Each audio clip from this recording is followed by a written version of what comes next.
So Okay. when we have a provision that the child has a right, for example, to education, and we fail to provide how these rights are supposed to be realized, then that law, it becomes just like a flower in the garden.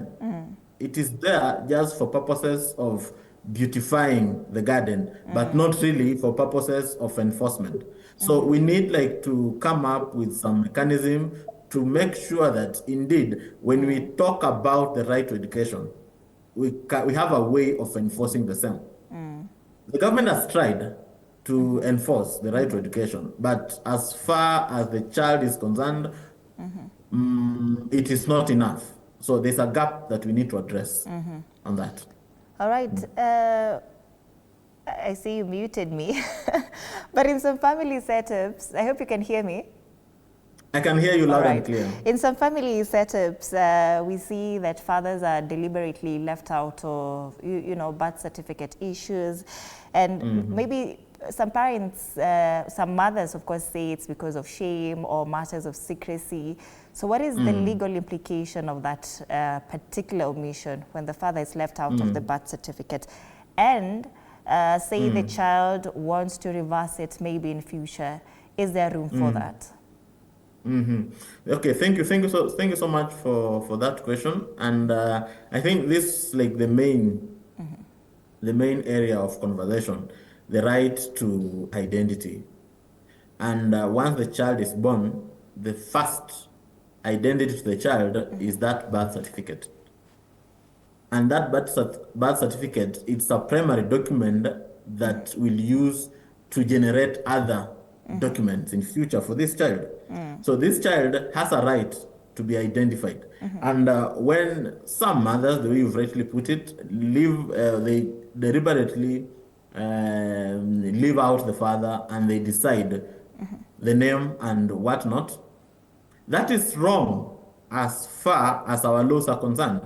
And recently, I think was it last week or the week before, Justice Chemeitai addressed himself on this issue, and he said that the child has a right to be identified or the name to be given to him or her by both parents, because it is not just about the father.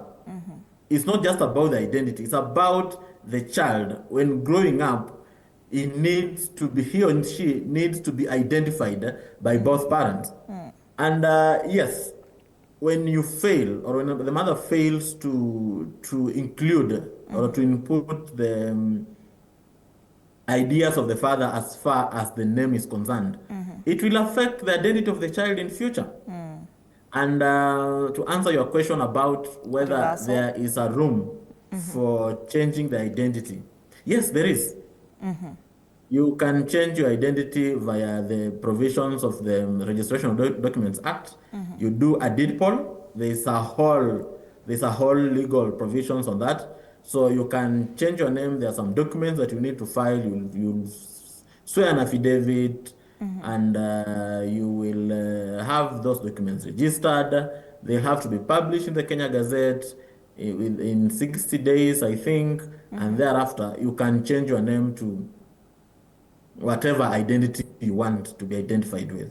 But you have only to do that after you've hit 18 years. You become an adult. But before you become an adult, yes, you can also change, but with guidance of either your parent or your guardian, or your parent or your guardian. So clearly, it's still something that needs to be worked on. But yes, you can. If you feel your name is not identifying you as far as your values, as far as your aspirations are concerned, there's a room to change your name or to change your identity. All right, Wakili, what happens when maybe a man is willing to acknowledge paternity, but the mother refuses to cooperate on matters DNA? So does really the court help with compliance in such cases? Yes, clearly.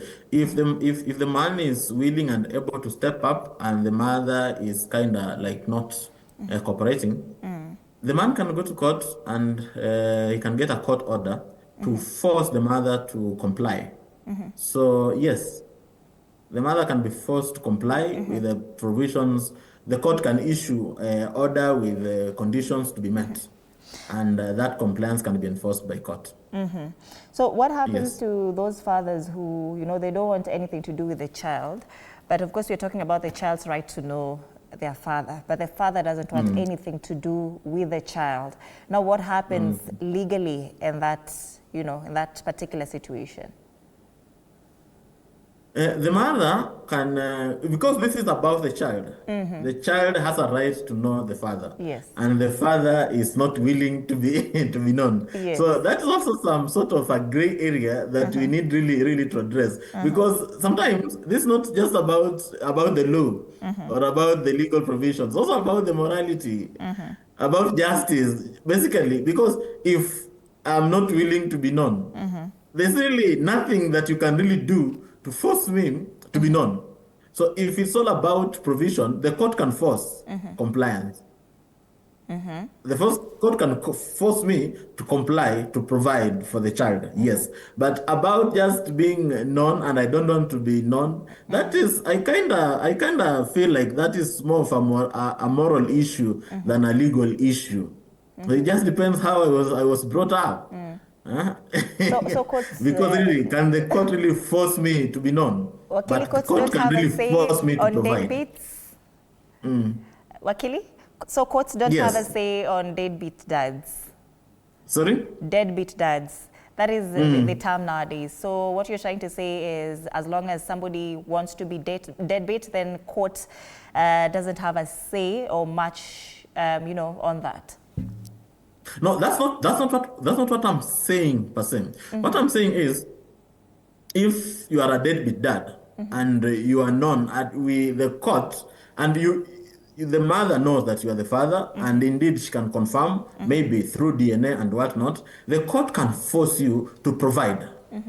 You understand? But what I'm saying, there's a gray area is whereby the court forcing me to be in the life of this child, whereas I don't want to.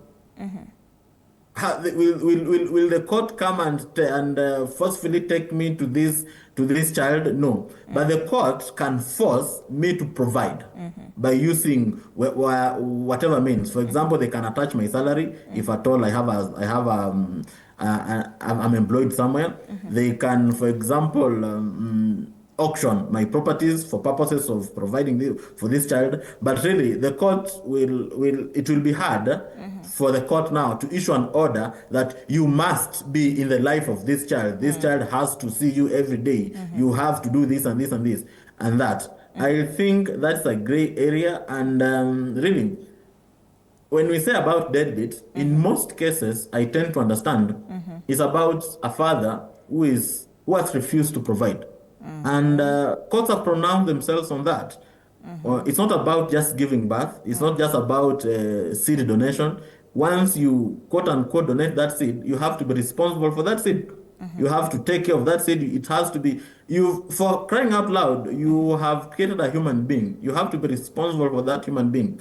And as far as responsibility is concerned, we tend to believe it's more financial responsibility, or finances sort close to 80% of the problems. But there is this aspect of you being present in your child's life. You have to be present, but I tend to believe this is not it's not a legal issue per se, it's more of a moral issue, and not really a legal